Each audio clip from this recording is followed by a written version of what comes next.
it's visible now. Yeah.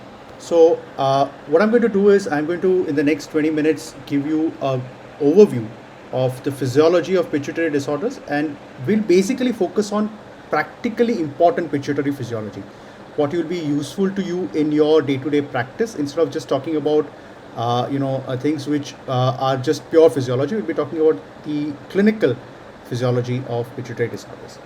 So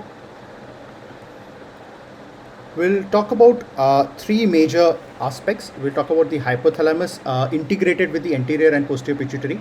We'll talk about specific hormones of anterior and specific hormones of the posterior pituitary. Okay, so there are a few golden rules of endocrinology which are very, very important from a pituitary perspective, and I think, yeah, and they are something which all of us really we need to kind of be aware of whenever we're dealing with any kind of endocrine disorder. So, four golden rules of endocrinology in general. One is what is known as remember the feedback. I'll try to tell you how these rules play up in various endocrine disorders when we discuss the specifics of the various hormones. Remember, if it's very high, try to suppress the hormone. If it's low, try to stimulate it. Remember, lab values are all relative, right? So a lot of the times, lab values are not written in stone, right? So sometimes, we have patients being referred to us saying that, the patient is fine, the labs are not, right? So always remember that. And most importantly, pulse is life, and all these pituitary hormones are pulsatile, and this pulsatility of these pituitary hormones are very important for both understanding these hormones and as well as to practically interpret the reports that we are going to see. Okay, so we have six major anterior pituitary hormones. We have the growth hormone, TSH, LH, FSH, prolactin, and ACTH. And then you have two important posterior pituitary hormones. You have the ADH or AVP, also called vasopressin, and the oxytocin.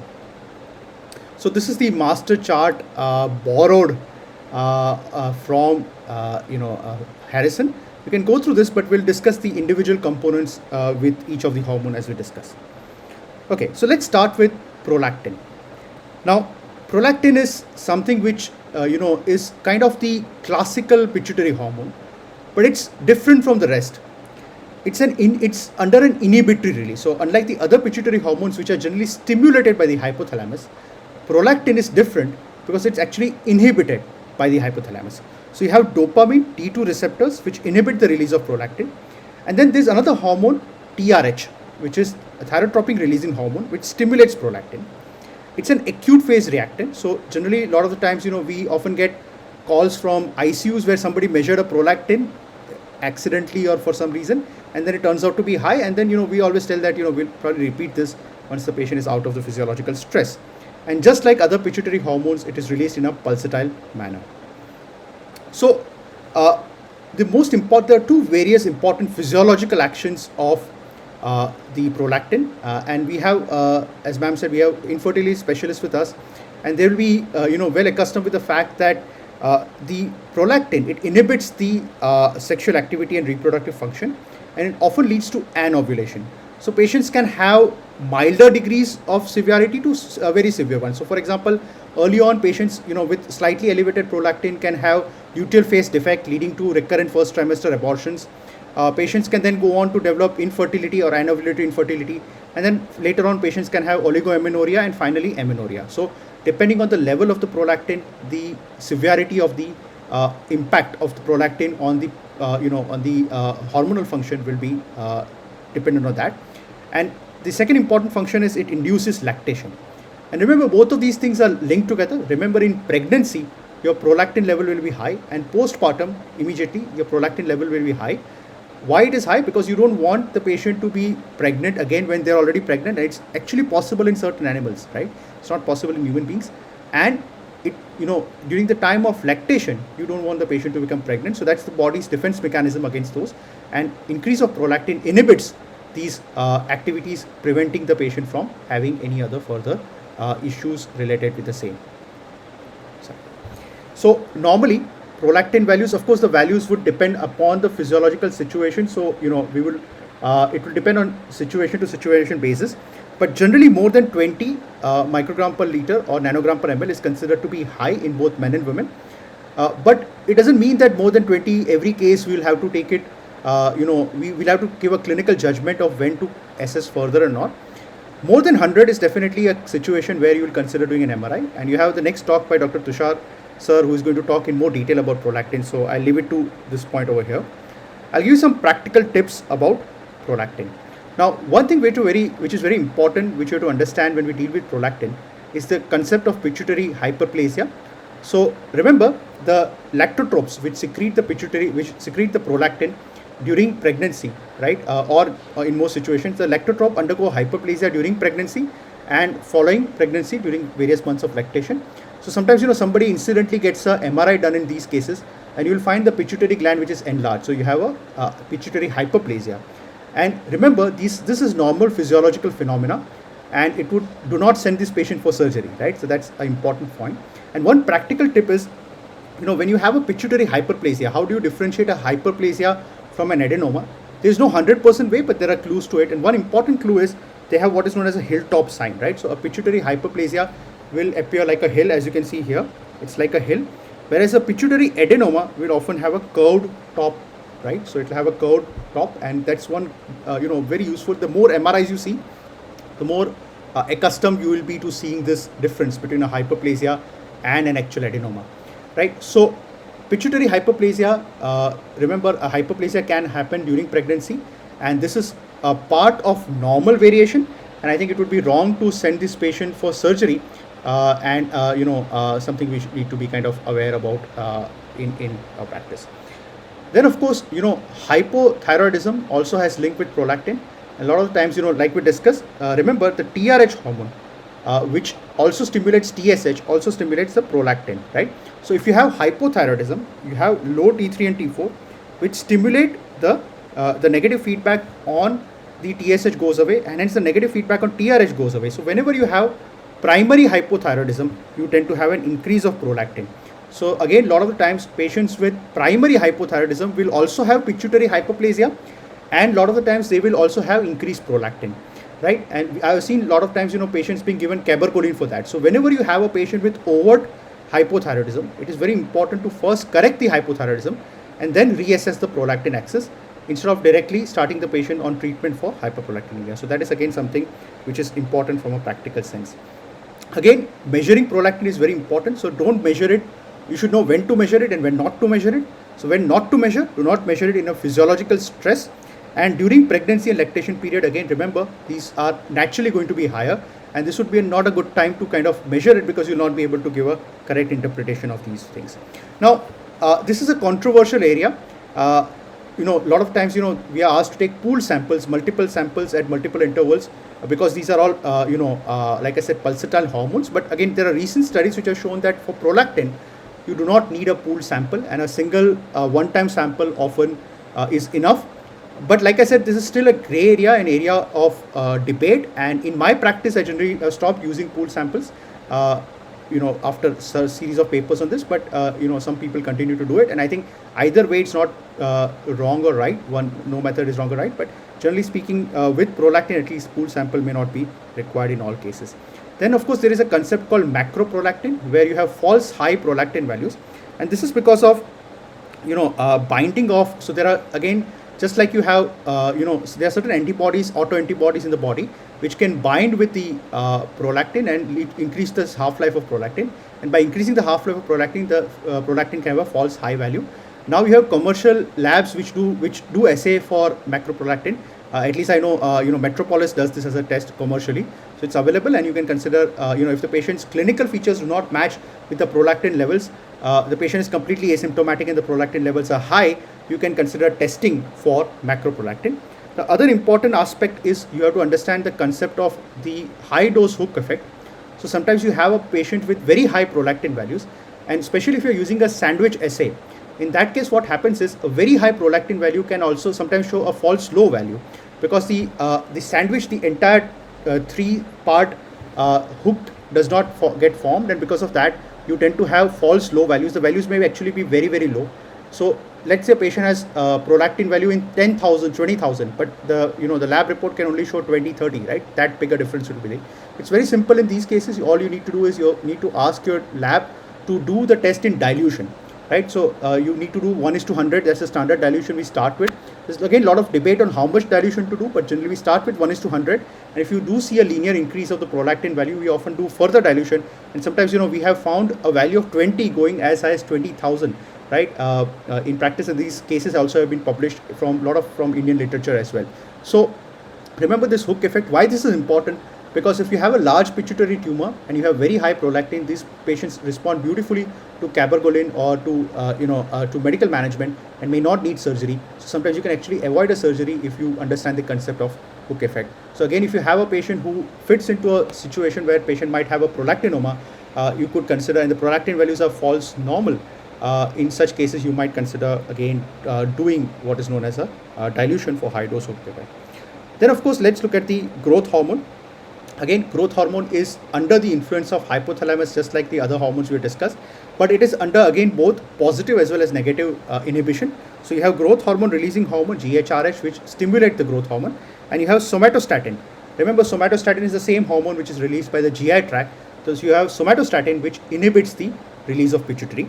Then of course you have external influences, and one very important hormone is ghrelin, right? Ghrelin is, remember, the hormone which makes you more hungry, right? So ghrelin, it stimulates GHRH, which further stimulates the release of growth hormone. So remember, it's like this, a physiological system, right? You are hungry, you are going to take food, and body, it helps you to grow. So that's the overall, I think, a simplistic way of saying.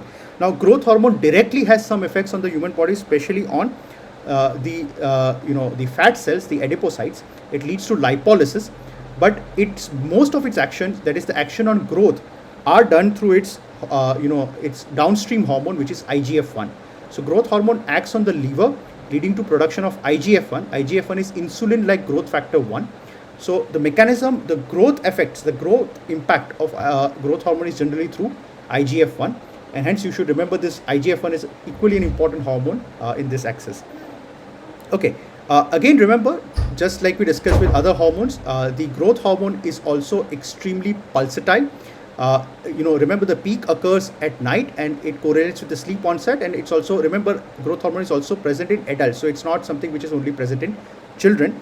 And during the sleep time, the growth hormone levels are again very high. Remember, do not measure growth hormone directly. This is something which is a common mistake, common rookie error, you can say.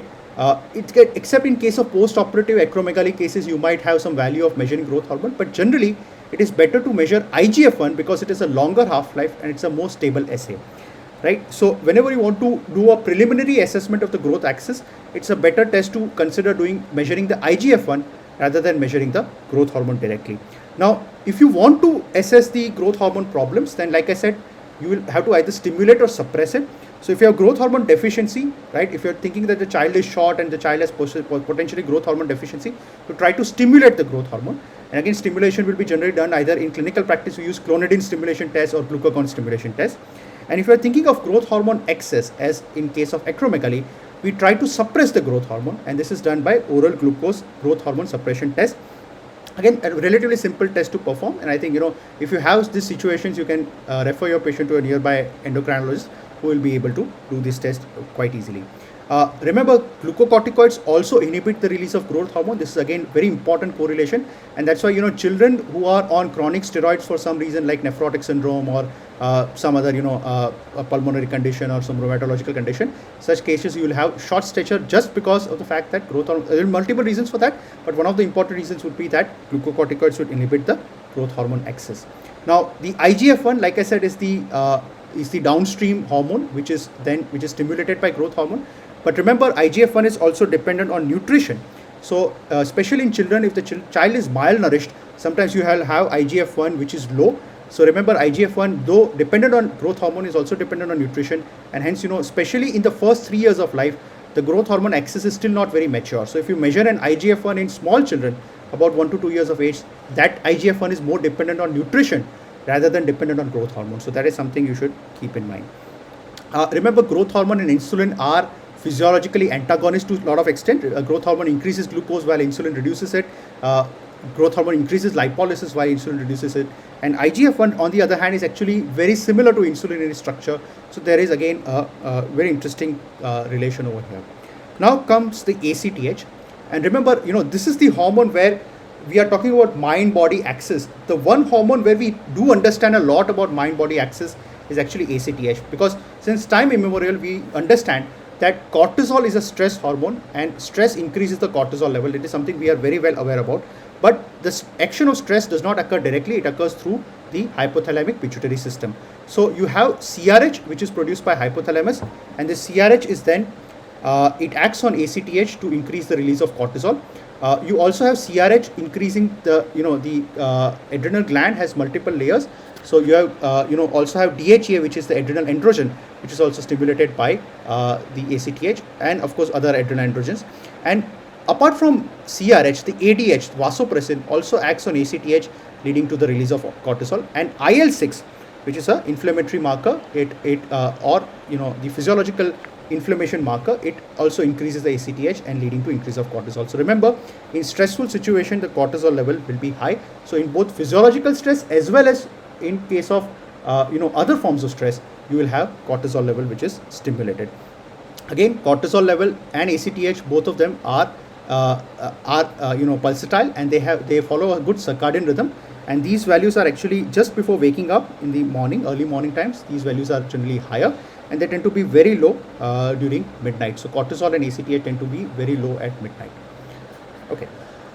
Coming to some practical tips about ACTH. So remember, there are three forms of adrenal insufficiency. You have primary adrenal insufficiency, where the disease is primarily at the adrenal level. So you have the adrenal gland which is not functioning.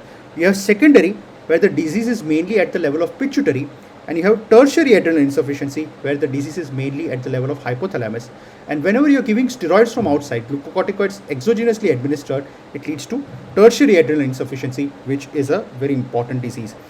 Remember, iatrogenic or exogenous Cushing is the most common form of Cushing syndrome. So we have a lot of alternative medicines also where steroid is used, or similar substances are used. In a lot of medical cases also we use steroid for a long time. So whenever glucocorticoids are given from outside, especially in a non-physiological way or in a prolonged way, it will lead to the suppression of your own endogenous HP axis. And the patient, when you measure the cortisol, the best way to assess for this is if the patient looks clinically Cushingoid, right? You measure a morning cortisol, and typically the cortisol value will be low. So body's own steroid production is suppressed while the patient is clinically Cushingoid, and hence it's a very useful test. And DHES, right? I'll not discuss too much about it. We are doing a lot of research on this. DHES is also something very useful to measure in such patients. Remember, it's a stress response. So during stress, the axis is activated, and patients with adrenal insufficiency, if they are taking steroids from outside, in case of physiological or any other form of stress, you will have to increase the dose of the steroids to manage that stressful situation, especially post pituitary surgeries where the patient has secondary adrenal insufficiency.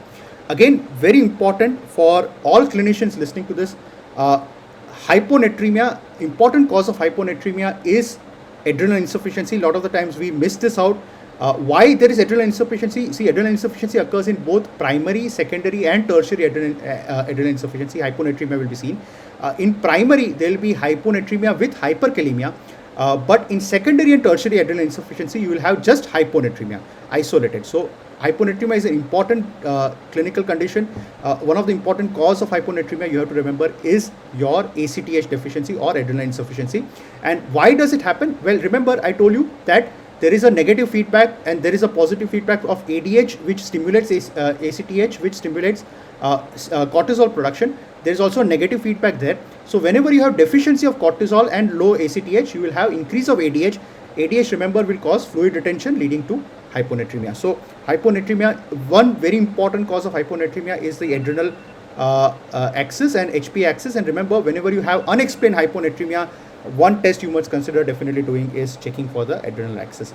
How do you diagnose problems with the HP axis? You will either, if you are suspecting an excess, you will consider doing suppression of the adrenal axis, and if you are again suspecting deficiency, you will stimulate it. The suppression is a simple test which is known as dexamethasone suppression test, and when you are stimulating it, you do what is known as a ACTH stimulation test. So if you are suspecting Cushing syndrome, you do a dexamethasone suppression test. If you are suspecting a adrenal insufficiency, you do a ACTH stimulation test.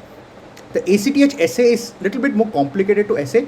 You must collect it at the morning time, early morning, in a pre-chilled EDTA tube. And you ideally should, unless you have a in-house lab, if you are going to transport the sample, you should centrifuge it and then, refrigerate it and transport it within 2 hours. and freeze the plasma. So these are important tips you should consider. Finally, we'll discuss about the gonadotropin, the FSH and LH.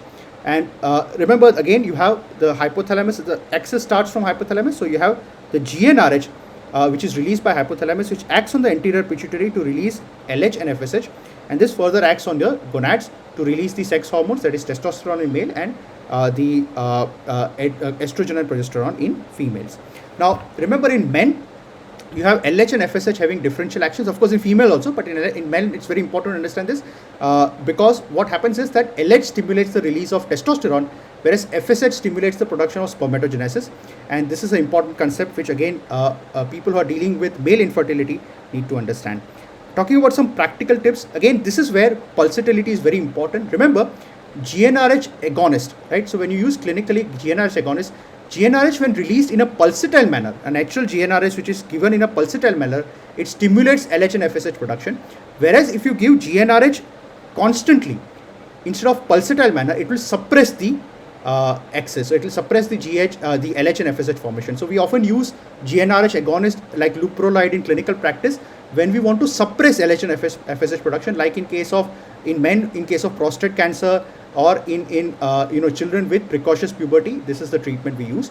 Again, GnRH antagonist will also suppress the FSH and LH production. So GnRH agonist and antagonist, both given in a continuous manner, would lead to similar clinical effects. Again, if you're dealing with a patient with hypogonadism, always remember that the FSH and LH, remember this point of relativity. So when FSH and LH is high, typically more than 15, it will suggest hypergonadotrophic hypogonadism. 10 to 15, it could be either. And if it's less than 10, it generally suggests a hypogonadotrophic hypogonadism. And remember, if the testosterone, let's say in men, if you have low testosterone, the LH and FSH should rise physiologically. If it does not, then you are dealing with a hypogonadotrophic hypogonadism. Another important practical point you should all remember from a physiological perspective is that if you are giving testosterone from outside, right? So if you are giving exogenous testosterone, the testosterone, what it will do is it will give a negative feedback on both GnRH, LH and FSH, and it will inhibit spermatogenesis. So whenever testosterone is administered to an infertile male, the sperm count will be lower. In fact, the sperm may be the patient may become azoospermic, right? So if you want to stimulate the sperm count, you need to give LH and FSH, which is administered in form of HCG and HMG. However, if you just want to treat the hypogonadism without correcting the sperm count, then you can consider giving testosterone. Of course, TSH, we already discussed one part of it, that is, TSH, the axis, it's via TRH, and TRH stimulates both the prolactin as well as TSH production. Again, some practical tips here. I'll give you a small clinical case. So we had this 50-year-old lady with history of weight loss, dullness, tiredness, loss of appetite, and her TSH was low. So what is the diagnosis? Is it hyperthyroidism? Is it hypothyroidism? Or does it need further evaluation? But the answer to this is it needs further evaluation. So what we did is we did free T3 and free T4. So do not always judge the book by the cover. So just because the patient has low TSH, do not assume that the patient has hyperthyroidism. The patient could have a central hypothyroidism. So we measured a free T3 and free T4 in this case patient, which was less. So low free T3, low free T4 and low TSH. What does it suggest? It suggests central hypothyroidism. So this patient had central hypothyroidism.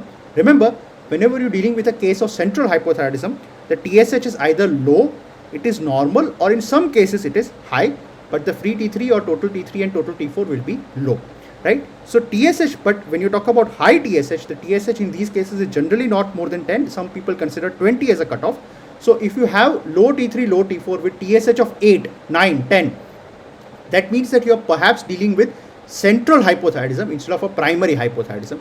And this is something you should, we'll perhaps discuss this in more details in some, because, we lack of time, going a little quick here.